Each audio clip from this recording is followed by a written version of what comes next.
नमस्कार दोस्तों, मैं नीतीश कुमार ट्रस्ट इंस्टीट्यूट की ओर से झारखंड उत्पाद प्रतियोगिता परीक्षा के लिए आज मैं मिक्सअप क्वेश्चन लेकर आया हूं, मिश्रित क्वेश्चन लेकर आया हूं।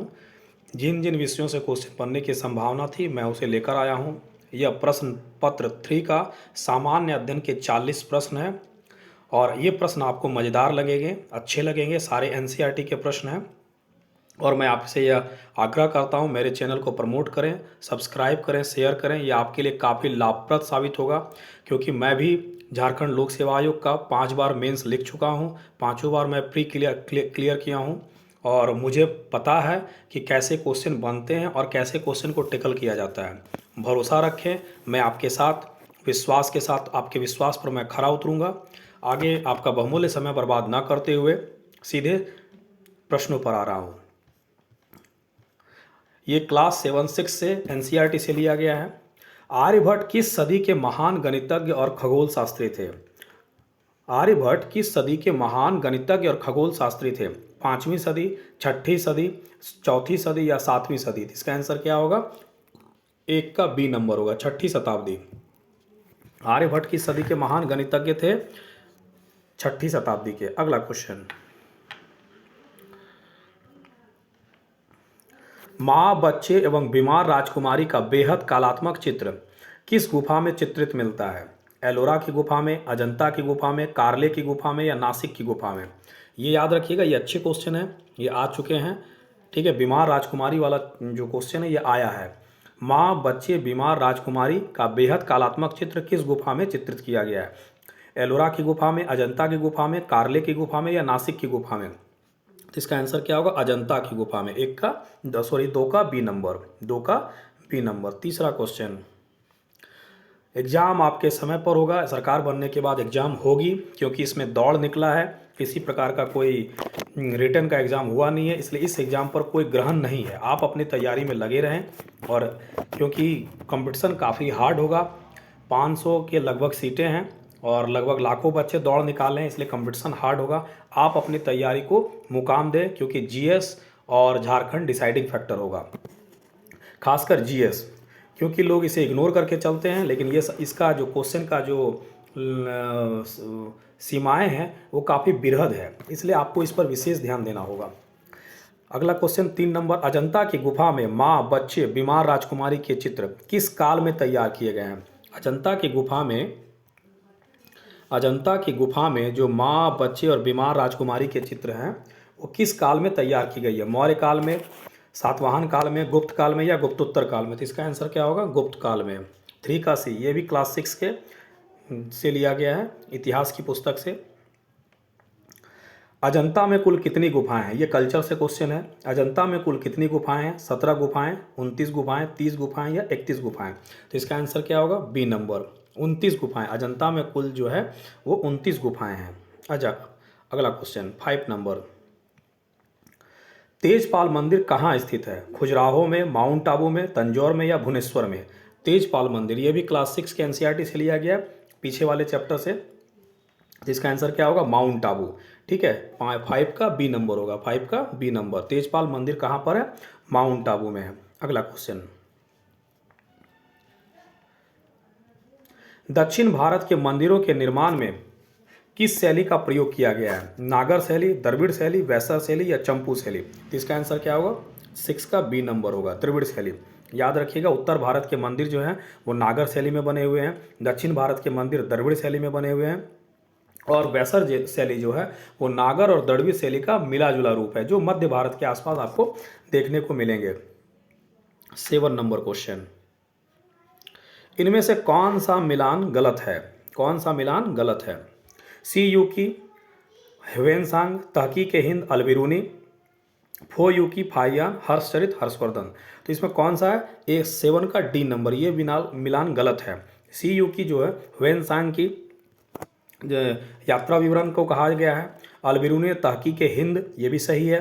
तहकीक हिंद को याद रखना, इसको हिंदी में कहा जाता है भारत की खोज। याद रखिएगा, क्लास 6 के एनसीईआरटी में दिया हुआ है, ब्रैकेट में दिया हुआ है तहकीक हिंद। ठीक है, फो यू की ये फाहियान का यात्रा विवरण है। हर्षचरित के रचयिता जो है वो वान भट्ट है। हर्षचरित के रचयिता कौन है? वान भट्ट है। ठीक है, याद रखिएगा।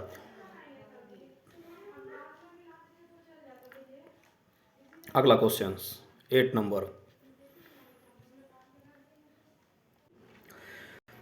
8 नंबर क्वेश्चन, किस पुस्तक में जैन भिक्षुओं द्वारा अपनाए जाने वाले नियमों का उल्लेख मिलता है? किस पुस्तक में जैन भिक्षुओं द्वारा अपनाए जाने वाले नियमों का उल्लेख मिलता है? भगवती सूत्र में, आचरांग सूत्र में, कल्प सूत्र में या आगम में? तो इसका आंसर क्या होगा? आचरांग सूत्र में। 8 का बी नंबर होगा। जैन भिक्षुओं द्वारा अपनाए जाने वाले नियमों का उल्लेख आचरांग सूत्र में है। यह भी क्लास 6 के क्वेश्चन से लिया गया है।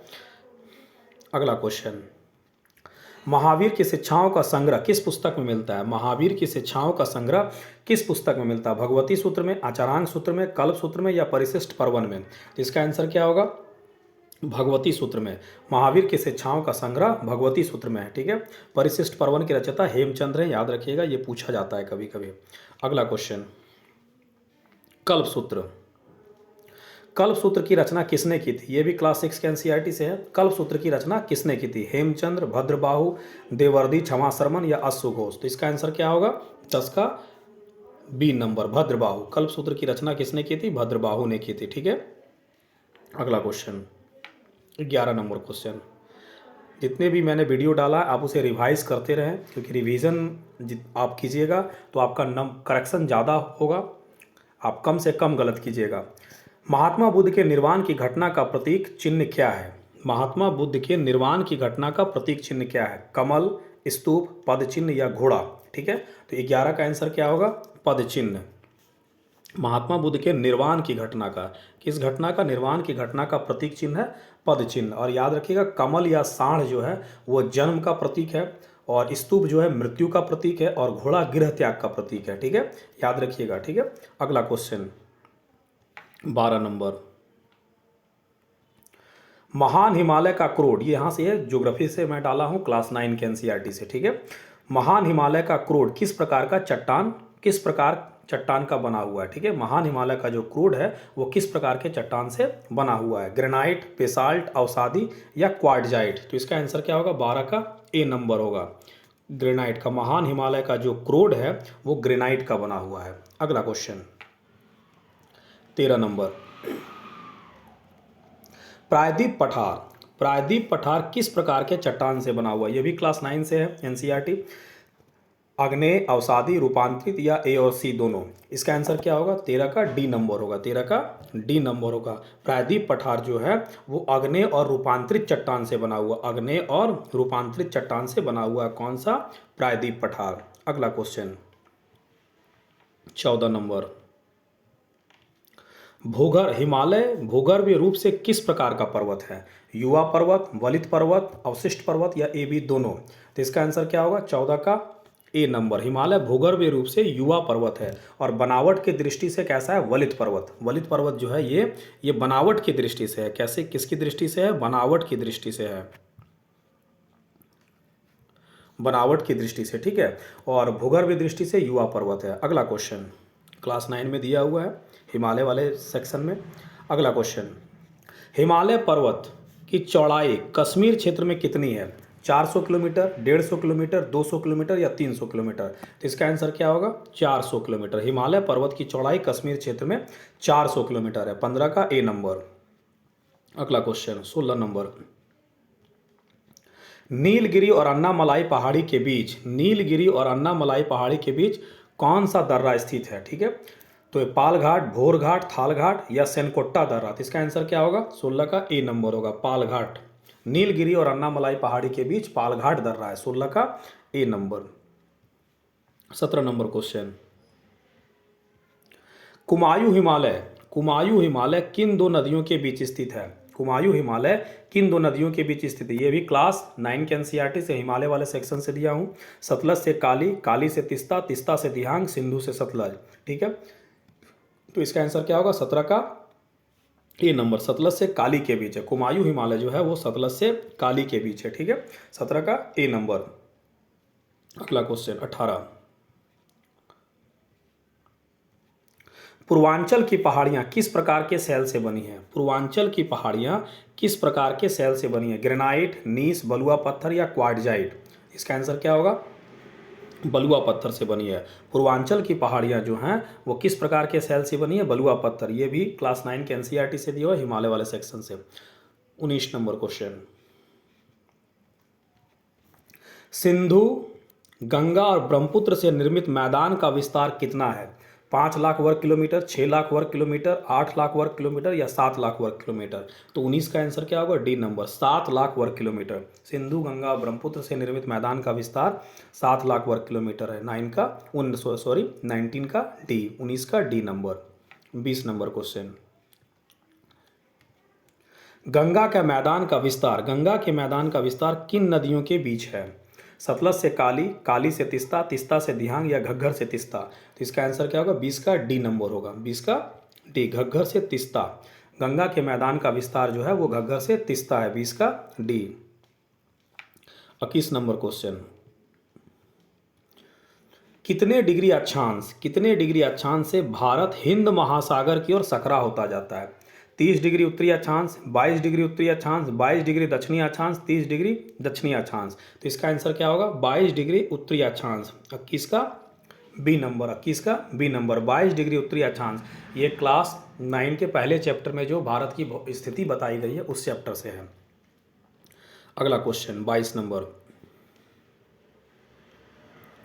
भारतीय संविधान लागू होने के बाद कब काउंसिल ऑफ स्टेट के नाम से राज्यसभा का सर्वप्रथम गठन हुआ? भारतीय संविधान लागू होने के बाद काउंसिल ऑफ स्टेट के नाम से राज्यसभा का गठन सर्वप्रथम कब हुआ था? 3 अप्रैल 1952, 13 अप्रैल 1952, 13 मई 1952, 17 अप्रैल 1952? तो इसका आंसर क्या होगा? 22 का ए नंबर होगा, 3 अप्रैल 1952 को। ठीक है, काउंसिल ऑफ स्टेट के नाम से राज्यसभा का गठन हुआ था, याद रखिएगा। इसकी प्रथम बैठक हुई थी 13 मई 1952 को। 13 मई 1952 को इसकी प्रथम बैठक हुई थी। ठीक है, और काउंसिल ऑफ स्टेट के नाम से राज्यसभा का गठन हुआ था 3 अप्रैल 1952 को। ठीक है, अगला क्वेश्चन, किस तिथि को घोषित किया गया कि काउंसिल ऑफ स्टेट अब राज्यसभा के नाम से जाना जाएगा? काउंसिल ऑफ स्टेट अब राज्यसभा के नाम से जाना जाएगा, कब यह घोषित हुआ था? ठीक है, कब यह घोषित किया गया? 23 अगस्त 1954, 23 अगस्त 1952, 23 अगस्त 1953, 3 अप्रैल 1952? तो इसका आंसर क्या होगा? 23 अगस्त 1954 को। इसका मतलब क्या है? 1954 से पहले राज्यसभा क्या कहलाती थी? Council of state. ठीक है, और यह कब घोषित किया कि उसको राज्यसभा कहा जाएगा अब? ठीक है, 23 अगस्त 1954 को। ठीक है, 23 का A number answer. 24 number,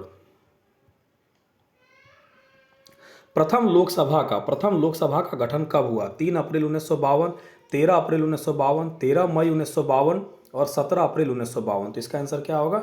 D number, 17 अप्रैल 1952 को। ठीक है, 24 का डी, 17 अप्रैल 1952 प्रथम लोकसभा का गठन 17 अप्रैल। और पहली बैठक 13 मई 1952 यहाँ भी हुई थी। राज्यसभा की भी पहली बैठक 13 मई 1952 को, लोकसभा की पहली बैठक 13 मई 1952 को, और प्रथम लोकसभा का गठन हुआ था 17 अप्रैल 1952 को। प्रथम कोई भी चीज़ इंपॉर्टेंट होता है, याद रखिएगा। 25 नंबर, किस अनुच्छेद में यह स्पष्ट किया गया है कि धन विधेयक राज्यसभा में प्रस्तुत नहीं किया जा सकता? धन विधेयक राज्यसभा में प्रस्तुत नहीं किया जा सकता, किस अनुच्छेद में है?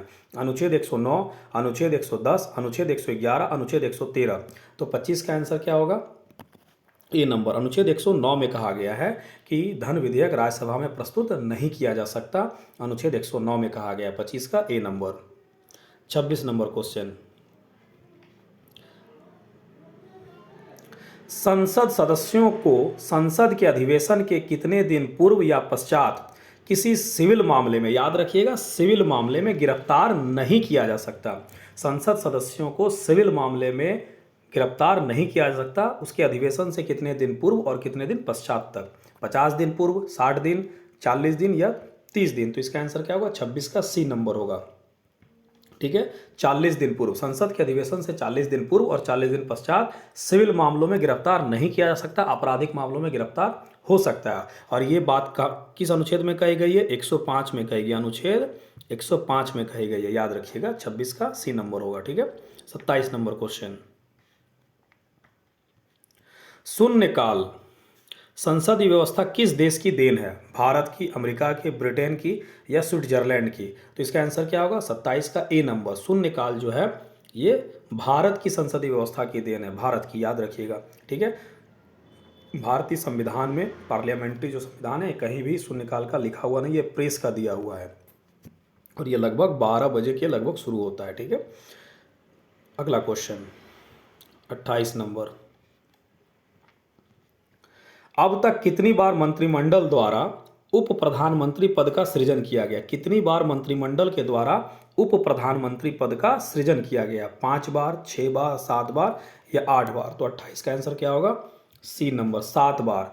7 बार मंत्रिमंडल द्वारा 7 बार उप प्रधानमंत्री का सृजन किया गया है। ठीक है, 29 नंबर क्वेश्चन। आपके प्रश्न छोटे होंगे, याद रखिएगा। किस प्रधानमंत्री के काल में 2 उप प्रधानमंत्री की नियुक्ति की गई थी?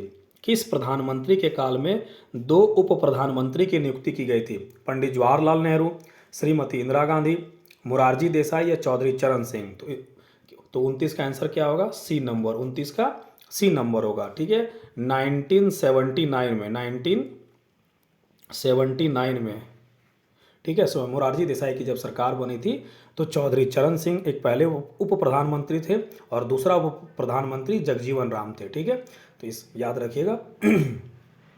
अगला क्वेश्चन 30 नंबर। इनमें से कौन 2 बार उप प्रधानमंत्री पदभार संभाले थे? मोरारजी देसाई, जगजीवन राम, चौधरी देवीलाल, चौधरी चरण सिंह? तो 30 का आंसर क्या होगा? C number, Chaudhary Devilal. चौधरी देवीलाल जो थे वो 2 बार उप प्रधानमंत्री पदभार संभाले थे, एक बार वीपी सिंह की सरकार में और एक बार चंद्रशेखर की सरकार में। ठीक है, अगला क्वेश्चन 31 नंबर। संसद के दोनों सदनों द्वारा पारित विधेयक को किस अनुच्छेद के तहत राष्ट्रपति की अनुमति के लिए भेजा जाता है? संसद के दोनों सदनों द्वारा पारित विधेयक को किस अनुच्छेद के तहत राष्ट्रपति की अनुमति के लिए भेजा जाता है? तो एक अनुच्छेद 111, अनुच्छेद 112, अनुच्छेद 113, अनुच्छेद 114। तो 31 का आंसर क्या होगा? 31 का आंसर होगा आपका अनुच्छेद 111, अनुच्छेद 111, 31 का ए नंबर, अनुच्छेद 111। अगला क्वेश्चन 32 नंबर। ये इकोनॉमिक्स से है, क्लास 11 के पुस्तक से ली गई है। पिछली शताब्दी में वायुमंडलीय तापमान में कितनी डिग्री की वृद्धि हुई? कितनी वृद्धि हुई? पिछले शताब्दी में वायुमंडलीय तापमान में कितनी वृद्धि हुई? 1.1 फ़ारेनहाइट, 0.6 डिग्री, 1 डिग्री और 0.9 डिग्री? तो इसका आंसर क्या होगा? इसका आंसर होगा, यहाँ इस ऑप्शन देने में मिस्टेक हुई है, ये आंसर ए और बी दोनों होगा, ए और बी दोनों होगा आंसर। इसलिए इसका आंसर क्या होगा? 1.1 फ़ारेनहाइट, ठीक है, और 0.6 डिग्री, ये दोनों होगा, ये दोनों ही आंसर होंगे।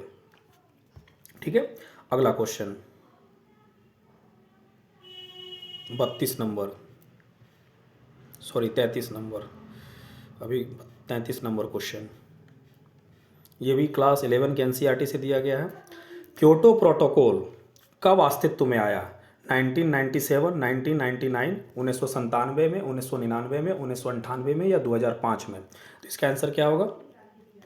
ए नंबर, 33 का ए नंबर होगा, 1997 में। ठीक है, 1997 में। अगला क्वेश्चन 34 नंबर। इनमें से कौन ग्रीन हाउस गैस है? इनमें से कौन ग्रीन हाउस गैस है? जलवाष्प, methane, CFC, HFC, carbon dioxide, nitrous oxide, ozone, उपरोक्त में सभी? तो इसका आंसर क्या होगा? उपरोक्त में सभी, 34 का डी नंबर होगा, 34 का डी नंबर होगा, उपरोक्त में सभी। सभी ग्रीन हाउस गैस है। ग्रीन हाउस वैसे को कहा जाता है जो तापमान को सोखता है। 35 नंबर। समतापमंडल में किन तत्वों के उच्च स्तर के कारण ओजोन अपक्षय की समस्या है? समतापमंडल में किन तत्वों के उच्च स्तर के कारण ओजोन अपक्षय की समस्या है? ये भी क्लास 11 के एनसीईआरटी बुक से दिया है, बॉक्स आइटम से।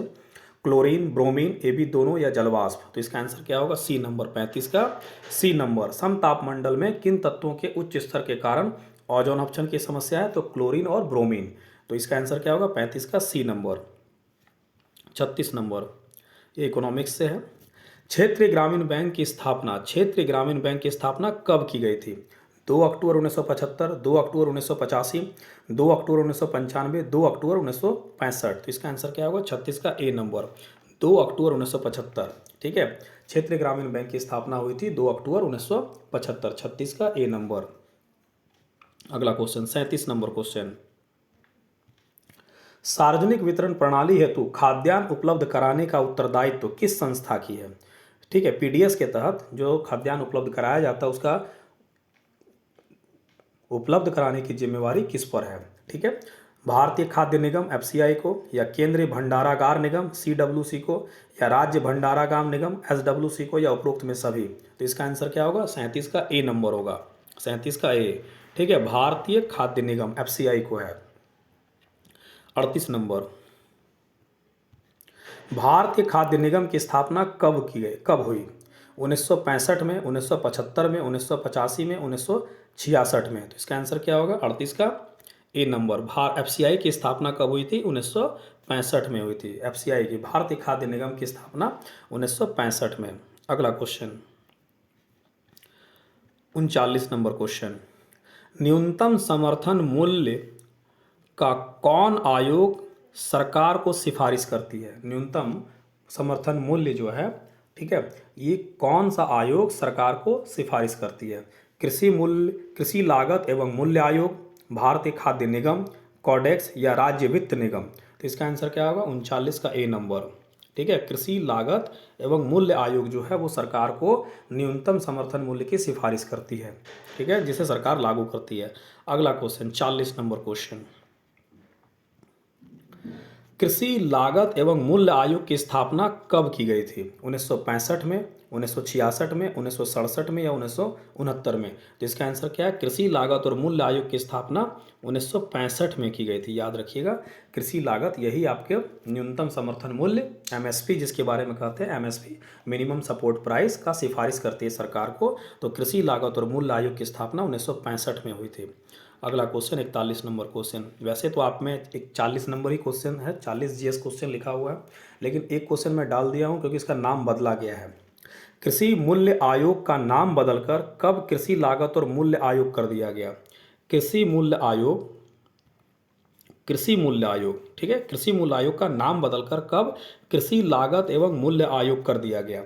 1965, 1975, 1985, या 1995। तो 41 का क्या होगा? सी नंबर होगा, 1985 में कृषि मूल्य आयोग का नाम बदलकर कृषि लागत एवं मूल्य आयोग कर दिया गया था 1985 में। तो मेरा जीएस का क्वेश्चन आपके पैटर्न के अनुसार अब मैं ला रहा हूं और कोशिश करूंगा आपके पैटर्न के अनुसार ही क्वेश्चन लाऊं।